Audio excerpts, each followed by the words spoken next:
What is the secret to success? Self-discipline is everything. I'm gonna show you how great I am. The only way to do great work is to love what you do. What are you gonna do? Welcome everyone to another episode of the Trainade Performance Podcast. I am your host, Jordan Sullivan, and this is the podcast where we speak with high performers to find out what they do every day to be the best at what they do. Today, we are completing part 2 of our 2-part chat with UFC lightweight Brad Quake Riddell. So for those of you who are returning from part 1, you would have heard Brad talk about his fight withdrawal due to COVID-19. You also heard him talk about his early career in Thailand and how he made the transition to city kickboxing under the tutelage of Eugene Behrman. In this episode, we discuss Brad's obsession with obtaining the extra 1%. We discuss his additional training in sports psychology, recovery, and breathwork, and we break down what it is that motivates him to do what he does. There is plenty of golden nuggets for anyone that is looking to build an ironclad mental fortitude just like Brad, so let's get to it. Because that's a good point to start. The second one is you saying that you didn't really have anyone to be accountable for and that you would just drop the thing, like drop your pads and go home.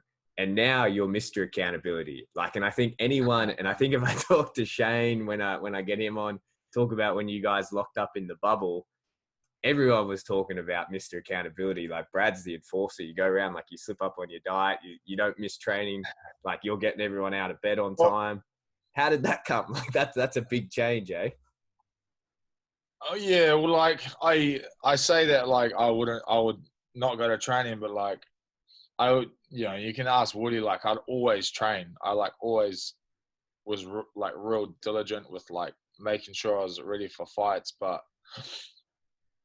I think it was just but I just worked myself into the dirt, like holding pads and stuff like that. And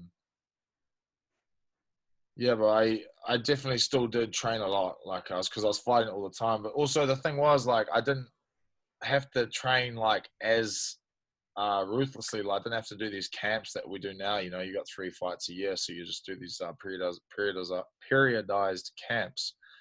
But back then I was fighting every month, man. So like I'd fight, have a week off or half a week off, and then like 2 weeks later I was on fight week again. Sometimes. Yeah. So I would just consistently train, and some days I could train once, some days I'd train twice, some days I'd have a rest, and I was just constantly in pretty good shape. So it was a little bit different then, but I was always ready. Like there was never a time I went into a fight where I wasn't like a beast, in my opinion. You know what I mean? Yeah. And that's a good point too. But then when I had nothing else to do but train, like when I moved to New Zealand, like, yeah, man, like, fuck, you should definitely hold yourself accountable for everything. Yeah, I got a note here written down to talk about is like your changes to training and like the importance of self-education, because that's something that, again, you do that a lot of other fighters don't. Like, it is really deep dive into your training and like, okay, like even with what we do, okay, I'm eating this. Why am I eating this? Like, what are we doing? Like, what am I fueling up here? Why is this different to that? If we're cutting weight, why are we doing it? Same with your training. Like, why am I periodizing this? Like, why am I training lactic this day and then alactic this day, blah, blah, blah. Were you always kind of like that, or was it through that process, like when you got back into, say, training with city kickboxing and everything leveled up? Is that when you kind of developed that, or what kind of brought on that mindset? That probably came from when I was in Thailand and having to train myself. Right? I had to like find ways to train and new things. And like with Woody, I was always questioning Woody about why I was doing shit like specific strength or explosive stuff, or like some days we'd be doing something real weird. I'd be like, what the hell was this? And I've always sort of been like that. And then when I came home, we started training like a specific system from a guy in America. And it was weird, man. It was weird to me. Like Eugene had me doing it. I think for Steve Moxon, and like I'd be doing like 15-second intervals and 10-second intervals, and sometimes a minute 30, and on different days. And I'm like, what the fuck is all this? Like, I was so confused. I was like, what do you mean kick the pads for 15 seconds, bro? Kick the pads for 5 minutes? Like, what do you mean? The round's like 3 minutes long, 5 minutes long, And so when he told me what we were doing, I like went and did the course. I was like, what the hell is this? And now when I listened to that guy, I'm not saying his name because I want to sell courses for him because he hasn't replied to my email with questions yet.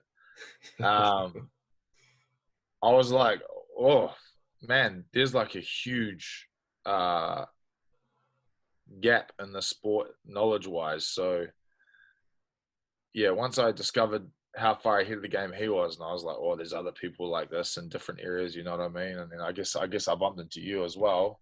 We had a bit of it took a bit of time for me to trust you as well, you know, like I was always real skeptical of not just you, but like anyone I ever trained with. I was always real skeptical of like stuff for a while, you know, even with that first conditioning we started with that guy, it took me ages to truly like trust it. Took me a couple of fight camps, and you know, with you it took me a couple of diets, and then because I was always hooked on like eating fuck all to make weight, I thought that was the way to do it. And you were trying to feed me heaps, and I was like, oh, that's not right. So yeah, I guess it sort of progressed from there. It snowballed from there, but yeah. Yeah, as a side note, I remember I was talking to someone about this the other day. They were like, what was it like when you and Brad started working together? And I was like, man, it was so shit, hey? I was like, I've never had a client that I didn't want to work with more than Brad. I was like, man, he's just like not doing anything. Like he's questioning everything. I was like, man, I don't know. Luckily, like we got through it and we persisted. But it is like that. It's just like a curious mind though. And like, it's kind of the way you are. It's like you're super analytical, going back to that and deep diving into it and breaking it down. Do you think that has like runoff effects in your training? Like when you understand what you're doing with your training, do you find it easier to train and you can train smarter, harder, faster, better? Do you think?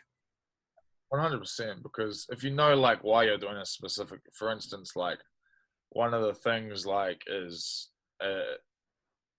won't really elaborate too much, but like, you know, you've got a minute 30 and you want to boot your heart rate as high as you can, right? You want to go balls to the wall.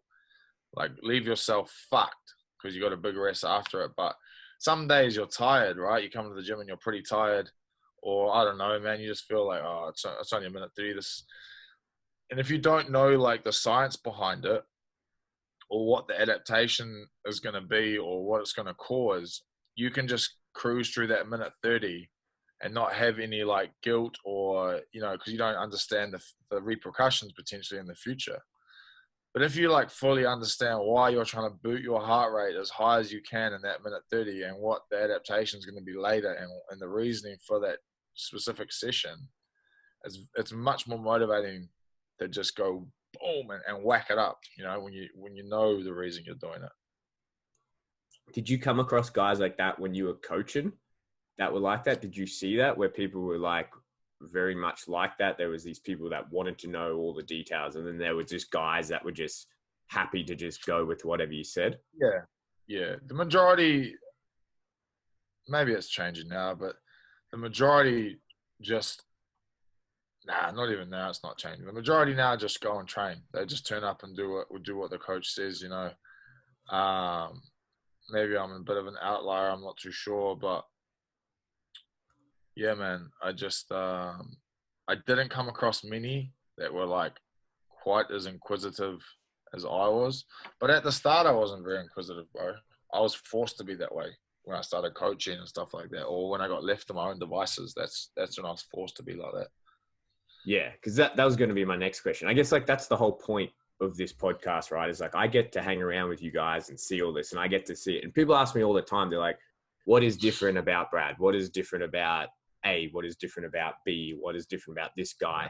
And it's hard to describe because at this level, everyone's tough, everyone trains hard, everyone does it. It's all these other things that's difficult to explain. And like, it's the mental fortitude, it's the eagerness to learn, it's to opening yourself up to being a sponge. It's like when you talk to someone and you're giving them information, they're not just taking it, they're taking it on board and thinking about it and questioning it. It's all these little things.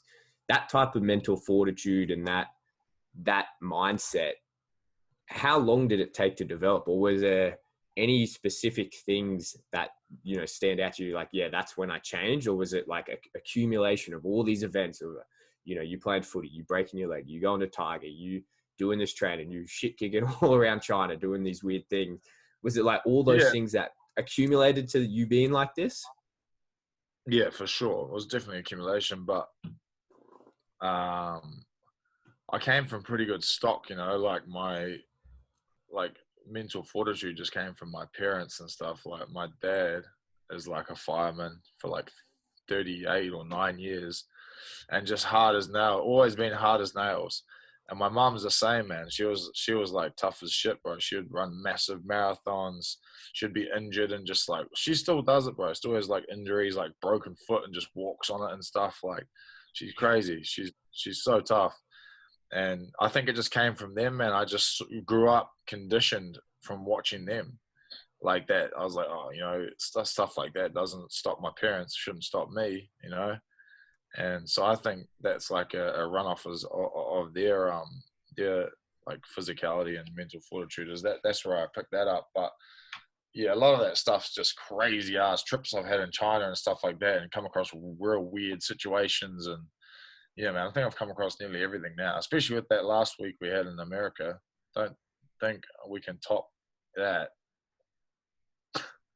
Yeah, let's not try and top it anyway. We But can top it's that one, a yeah. good point. It's like adversity brings growth, and that's like I sat down, I meditated after that, and I was like, man, that was quite possibly in my professional career one of the biggest, worst things that I've ever been a part of. But then when you sit back and you think about it and you unwrap it and you go, well, look, like there are positives to take from it, and like, man, Yeah. like you said, there's probably not going to be too many times where we have to face a trip like that. Yeah, fucking What lucky. what importance, or how important do you think that is? Like, how important do you think that is that people who want to do what you do get to the place that you are in? How important is it that they go through things like that?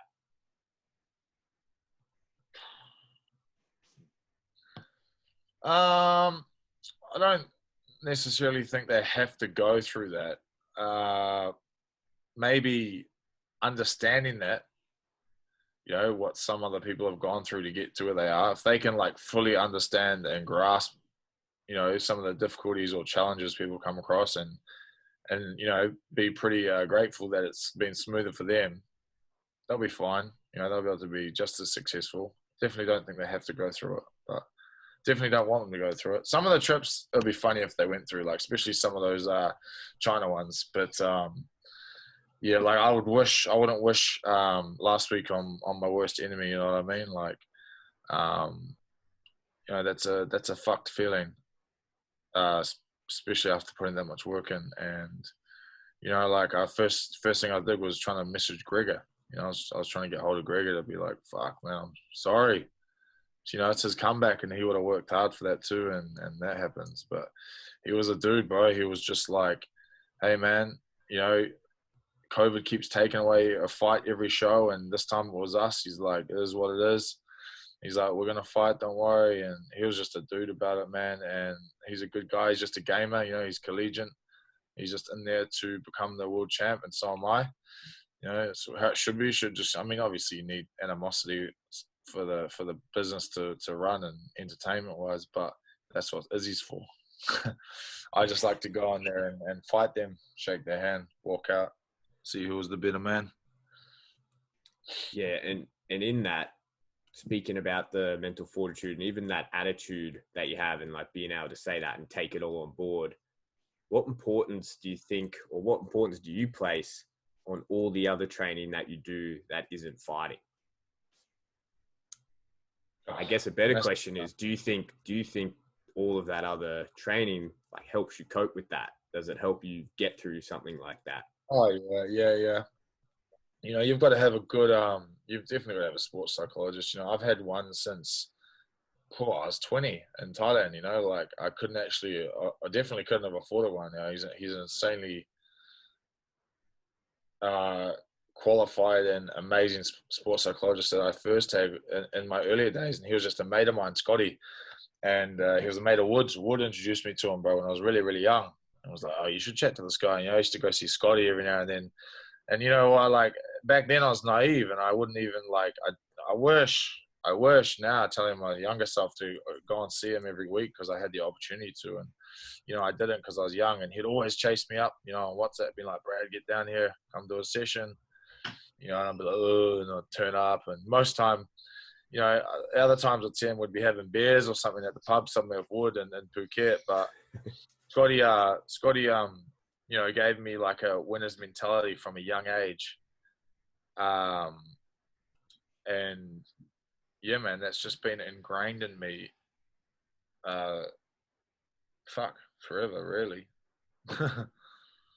What type of things do you, because that's tough as like a 20-year-old, because like I think back to what I was doing when I was 20. Like I was at university, and I think back, man, if I knew what I knew now going back then, I would make the most of so many more opportunities that I had for there.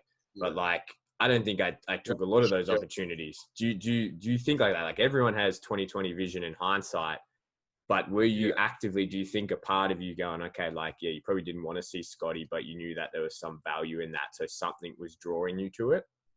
Yeah, well, fuck, he was a lad, bro. He was just a lad too. That was what was drawing him to me. Like we had like, we clicked, you know, we had good banter. Like he was like Woody, you know, pretty much everyone that Woody's ever introduced me to, you know, I'm sure there's been a couple of rotten eggs, but the majority he's introduced me to have been just lads. So I've just haven't even like bothered, you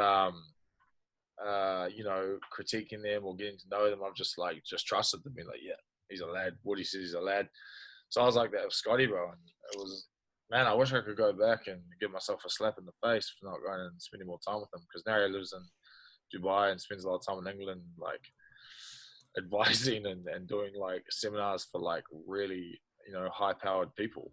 So I was like, yeah. And, he's the man. He still messages me, you know. He still messages me and checks in on me and stuff, you know. And then, yeah, he's just a good dude, bro. Good dude.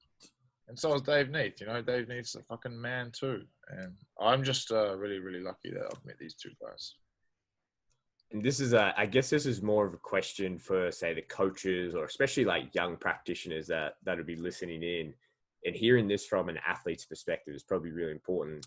But how important is that relationship? Like for you, if you want to work with someone, because this is your life's work, this is your career, this is your dreams, this is all like 14, 15 years of work. And then we've got the opportunity to have an input in that and help you progress there. But you've got to be receptive to that. And like you said, you've got to be open to have that relationship. How important is that relationship, say, if you're going to seek out for these? What are you looking for, like as an athlete, for, say, if you've got Scotty, like what did Scotty have? What did Dave have that you're like, okay, yeah, I can work with these guys and I can get something from them? Oh, man, most of it's like feel, you know, like I'm super picky to who I let into my team, you know what I mean? Like into my squad and who I actually want to spend time with and listen to.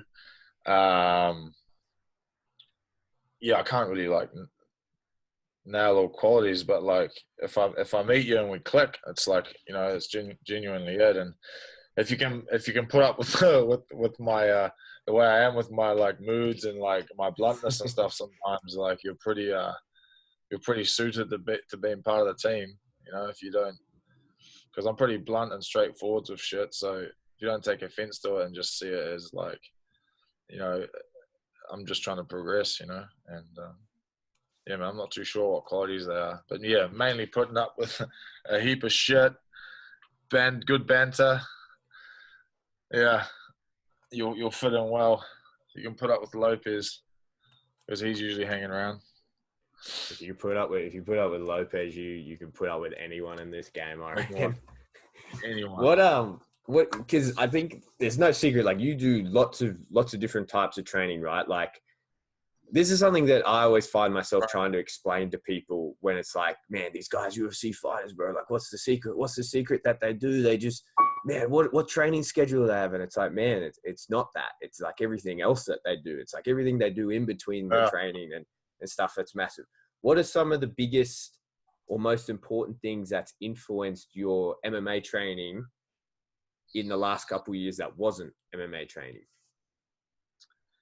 I feel like I'm running out of hours in the fucking day with all the training I'm trying to cram in lately. But for me, ask the question again, the end of it. So what's the training that's impacted your MMA training the most that isn't MMA training? Well, for me personally, bro, I was heading in the right direction then, luckily. was is like all the recovery stuff and all like the stuff, all the slower pace stuff, right? Because I just went balls to the wall, man, for like 10 years solid, like gnarly training, man. Like I did not slow down. Injuries went through them, like fractured spines, dislocated knees, like broken ribs. I've just trained through it, and it's mental. It's as dumb as it sounds. And I just always thought train more and more and more, like get stronger, fitter, faster. And then, you know, fuck, what am I now? 29. Now, or like a couple of years ago, I started incorporating like, you know, all the like the lower intensity stuff, like swimming, stretching, the breathing, the, you know, the soft tissue release, like all the recovery stuff, man. And like my body fucking feels way younger than when it did when I was younger. So for me personally, it was like, yeah, it was all the like 1% stuff. You'd fucking love to hear that, wouldn't you? Trainade made me who I am. Yeah, I was gonna say that's gonna be a sound bite now for the next 2 years. Yeah, I was gonna say we tick that one off. We can close the show up now and see you later. Yeah, definitely that. But stuff, it is, man. that stuff's crazy, but hey, because it's like, I reckon that's probably the conversation I have the most, because people are like super interested. I think when we're sucked into it and we do it every day, like it's just our lives, right? You kind of like, you forget what it's like for someone on the outside to be looking in. And it's a question I always get from them, like, man, how do these guys, like, what's their training schedule? Why are they so elite? Like, what's this? And it's like, man, like anyone can turn up to City Kickboxing and just do the training schedule. Like, and lots of people do, but not many people, there's not that many people in the gym. Man, don't get me wrong, it's an amazing gym, but there's only so many people that can be in the top 1% of that gym. You know what I mean? It's like, what is the difference between those guys? And it's trying to explain to them. It's like, man, it's almost not neurosis, but it's like this obsession with everything else that isn't that training. Whereas like most people just go home, go to sleep, and that's it. And they'll wake up, go to training. It's like all you guys all share that common thing. It's like, nah, I'm going to go see Dave. I'm going to go do my breathing. I'm going to do my recovery. Yeah, they do that. And I think they don't understand. They don't understand it's important, a lot of them, but they don't understand like the damage, bro. It's not understanding how, okay, when you understand the damage, you understand how important it is. Like when you understand the damage you're doing to your body by not doing this shit, it's fucking terrifying. Like when you're not doing this breath work and, you know, regulating breathing and like allowing your body to get back to homeostasis, you know, and not eating properly, and like the long-term damage you're doing it should scare the shit out of you. And that's what it did, bro. It scared the shit out of me. I was like, man, I'm going to be fucked. I'm slowly killing myself, was the way I looked at it. You know, the amount I overtrained, underate, under-rested. And it's just that old saying, less is more. I know everyone always says that, but it actually is true. But you can't just do less and expect to be more. Less is more means doing less high-intensity training and adding more of that other 1% stuff. Doesn't mean just do less training and rest more. It means do less high-intensity training and do more of other types of training. How much do you reckon all of that stuff is going to change like the sport of MMA, or have you seen how all of that is changing the sport of MMA in just the couple of years that you've been really deep diving into it? Not yet. I don't think it's quite caught up yet. I think it's quite caught there yet, but it will in the next, like, you know, couple of years. I'm definitely going to see the results, man. But yeah, I don't think it's quite there yet. It's like an 80-20 ratio, bro. 80% of the time you should be doing like, you know, lower intensity skill work and all that other stuff and all the breath and whatever, you know. I could jerk on about that stuff for ages. And then 20% of the time is that high intensity, heavy training. That's a good way to look at it, as like an 80-20 ratio. That's someone else's quote, by the way, not mine. Yeah, we'll claim the 80-20 principle on the Trainade podcast straight off the bat. But do you think you're actively going after these techniques to try and get that jump? Do you think that like subconsciously or consciously you're looking around going, okay, man, like this is probably a couple of years ahead of where we're going to be, but I need to do this? Yeah, for sure. Like I'm trying to do it to get our team ahead in like those the younger generation, the old young sacks at the gym that are just all gung ho, aren't quite understanding it yet. But I was like that as well, trying to make them not make my mistakes. But I'm also doing it for myself, bro, to feel better.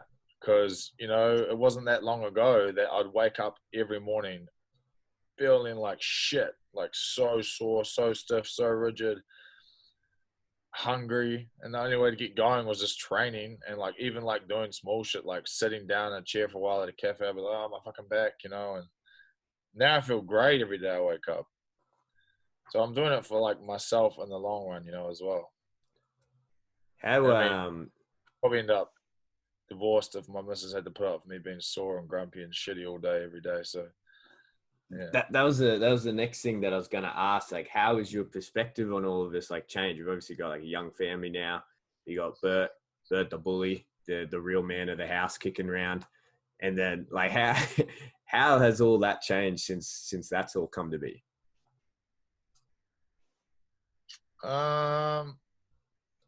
Everyone's asked me like, like my dad told me, he was like, oh, when you hold your daughter, or didn't know it was a daughter then, he's like, when you hold your first baby, it's mean. It's like a hell of an experience. And that was true. When I held her, I was like, fuck, this is cool as. And but my motivation for fighting, all that sort of stuff hasn't changed that much. You know what I mean? Like, that's a different drive. Obviously it's mean because why it's mean is because I can spend heaps of time with her other than this 4 weeks. But because, I live a unique life that allows me to be home a lot, and it allows my missus, my partner, not have to work. She can spend more time with my daughter. Where am I going with this? Where I was going to go with that. Finish that question again. The motivation change. Yeah, but just not much change, bro. What changed is life's way cooler. I think it was a good time for me to have a kid. Really good time for me to have a kid. Like I miss her a lot, and when I do get to hang out with her, I'm like, man, this is cool as. Like, you sort of when you're like single with a partner, you love having time with like the lads, like you want to have more of it and all that sort of stuff. But when you got a kid and your partner, I'm just real content at chilling at home with them. I'm like, this is mean. Like, I want to leave the gym as soon as I finish training and go home. Maybe that's just the new dad thing. I'm not too sure, but I don't know. I'm pretty good at reading myself, and I feel like it's going to stay like that. Yeah, man, it's unique to have a kid. Having kids are dope. It's a blessing for sure. Because that's the question I wanted to get to, man. Because a lot of people, man, I don't have kids, so it's like hard for me to comment on. But you hear a lot of people say it's like it changes what they're fighting for. It changes what they drive. It's like, I've got a new reason to get up every day. It's like my old man said to me, I remember he said when he had my older brother, he said the first time he walked out the door to go to work, he was like, it was a very different experience because he was like, oh my God, like my life isn't my own anymore. It's, I've got other people who are dependent on me doing my life properly to live their life type thing. So like, what I want to get at is like, does it change it? Like, does it change your motivation for what you're doing? Or is it, like you said, can you keep it separate and it just kind of fuels this innate thing that you've kind of always had that's pushing you and getting you going? Does it just add fuel to that fire? Yeah, it's like a little more fuel, man. But, I'm very confident. I mean, before I had my daughter, I was very confident where I'm going to end up in the sport. I was like, it was very well off and very successful just because of all the work that I've done in my life and that I still currently do. So the fact that I get to share that with her and give her a mean life because of the hard work I've done, that's mean. I don't need more motivation, right? I'm going to carry on the way I am, keep fucking shit up, give her a dope ass life. And the one thing that did change, bro, is actually my mate at the gym said this to me, Steve Warby, when we were about to spar one day. He was like, oh, how's Marissa, how's the pregnancy? And I was like, yeah, she's good, man, like everything's healthy. And he's like, bro, you wait. He's like, when your daughter or when your child is born, he's like, the love for your partner just magnifies through the roof. You know, it's like it's a different feeling, bro. Like creating something like that. And yeah, man, I always buzz out. You know, I quite often buzz out. Like, oh, she'll be like feeding her, and I'm like, fucking hell, like my partner's what's keeping her alive. You know, when I watch her feed her, I'm like, oh man. And he was right, man. Like, it does. You look at your partner a different way. Like, not just as your partner and your mate and stuff like that. You're like, it's a life. She's like a life force. It's fuzzy. Yeah, it's crazy. Yeah, and I guess like the whole point is why I'm like bringing this up, and I guess especially with you is like this sense of like introspection, right? Like being able to like even acknowledge that and be like, oh shit, like all this is going on. It's like, this is why I'm motivated, to recognize that and recognize this type of motivation to that one.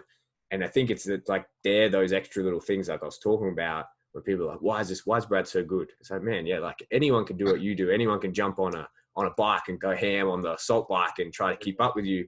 But it's all these other things, right? Like it's the ability like to stay introspective and like recognize these things. Whereas I feel like especially like a lot of athletes as well, just kind of not push it all to the side, but like, oh man, like F that shit. Like who needs it? Yeah. Like who needs all that stuff?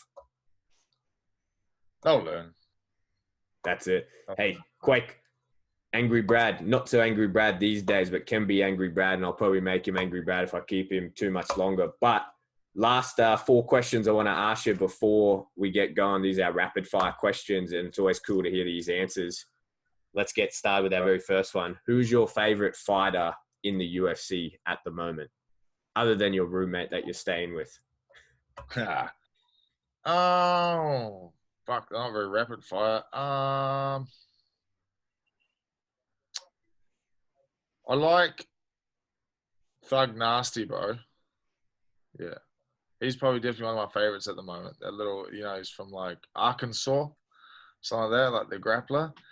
You might not know who he is, bro. Thug Nasty. He's the one that's like, I want my camo shorts. Oh, yeah. I know this dude. Yeah. Yeah, bro. I got to watch him live when Anderson Silva fought, Uriah Hall. We were there for that, so we got to go sit cakes up with Mr. Famous. We're with Israel. He's a dope fighter. He's a mean grappler. And but I don't know if you guys remember that Israel made a comment about the Twin Towers a few years back. Yeah. Lord of the Rings comment, though, for everyone listening. They're from New Zealand. It's Lord of the Rings. That's like, it's as big as Pulp Fiction in their weird little country. Get off his back. Yeah, so anyway, it's been a couple of years since that, but we were like in the lobby of that bloody stink-ass hotel we just stayed at, and we're going to the fights, and he was going to his actual fight, right? So we were going to about watch him, and he just comes up to Israel before his fight, and he was like, I don't like what you said about the Twin Towers those years ago, and just called him out on it, bro. And they were, he's a like, get away. And he just staunched Izzy up.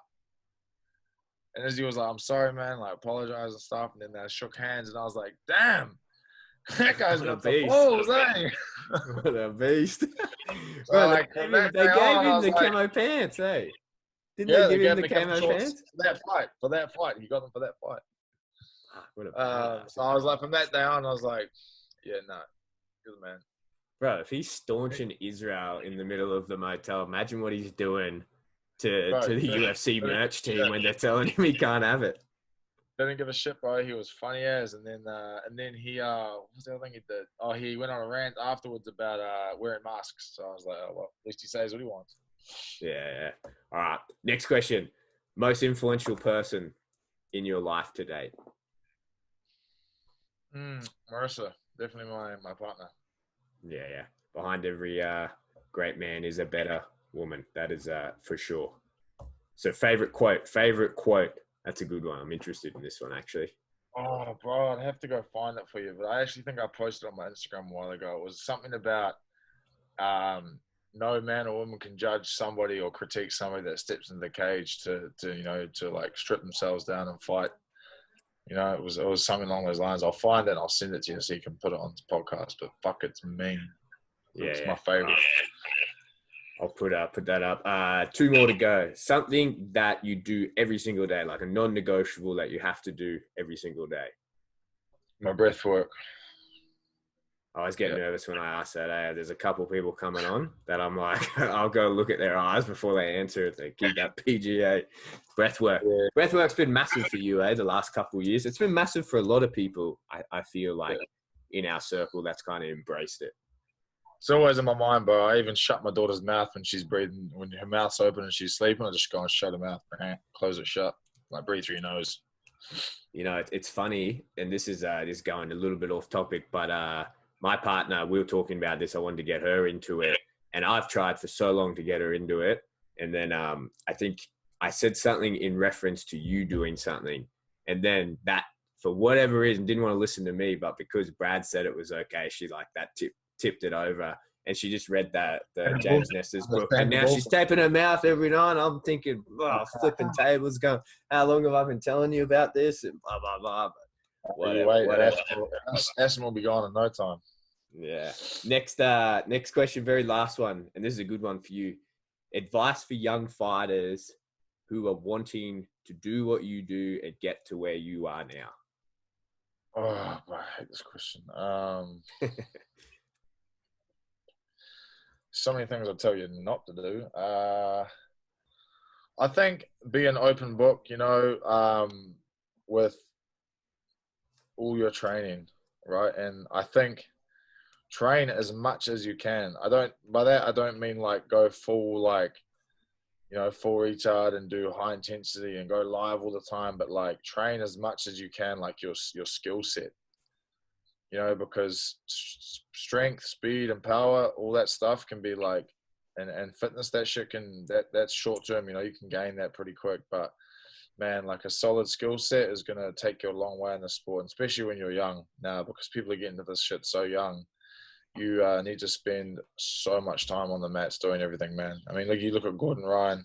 He spent a shitload of time on the mats in a short period of time, and now he's murking the whole world.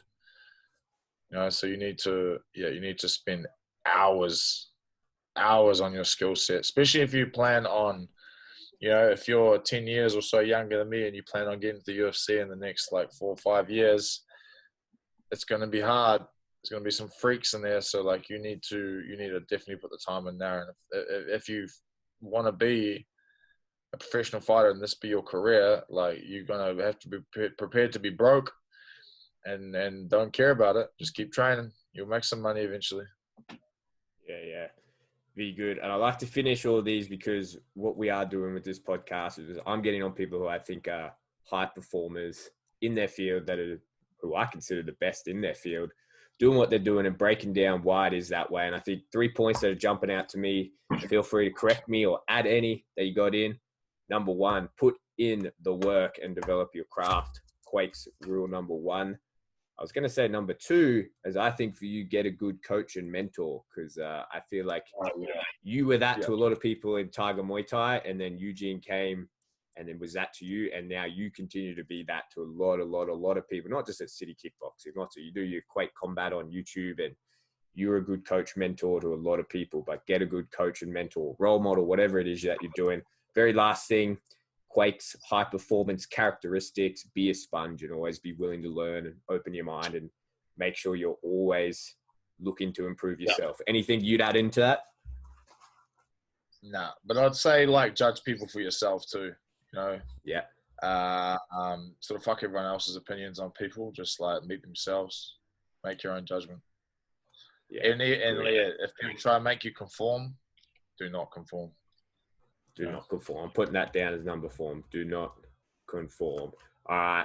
Brad, Quake, Riddell. Unfortunately, we didn't get the fight we were all looking for Gregor Gillespie. But as we let leak, and I'm not sure if we're going to get in trouble by management for letting that leak on this podcast, but there is a fight coming up June 12th. So if people want to follow along, they want to get you on Instagram, you've got one of the best YouTube coaching channels in the world if you're a martial artist. Give us all your socials. Give us the YouTube. Give us the plug. Oh, yeah. YouTube's Quake Combat. Go on there. There's some good ones lately.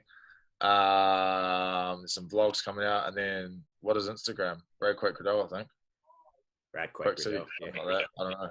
Yeah. At Brad Quake Riddell for Instagram. All right. Yeah. I'll let you get back to it. I'm sure Shane's stressing out. Once you get you back, do some training. No, he's been in the bathroom for the whole 2 hours, so I'm not sure what he's doing. Definitely joking. Yeah, I don't want to know, but I'll chat to him about it on Saturday. All right, Quake. I'll chat to you soon. Cheers for coming on.